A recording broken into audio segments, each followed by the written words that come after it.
श्री स्वामी समर्थ. तर चला आज काय जेवणाचा मेनू आहे ते पाहूया. तर डब्यामध्ये चपात्या बनवून ठेवलेत, इंद्रायणी तांदळाचा भात बनवला आहे, आंब्याचा रस बनवला आहे मिक्सरमध्ये, तूप आहे, लोणचं आहे आणि भज्याची आमटी आहे. त्यात आपण ताटात वाढायला घेऊया.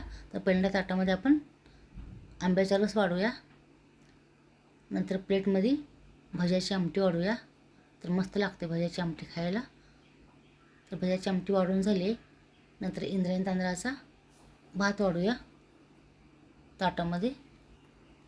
2 चपात्या ठेवूया. तोंडी लावायला लोणच्याची फोड आणि जवसाची चटणी वाढूया. त्यात तेल वाढूया. रसामध्ये तूप वाढूया, म्हणजे रस पादत नाही खाल्ल्यानंतर. जेवणाचा ताट तयार आहे. देवाला नैवेद्य आपण जेवायला घेऊया. या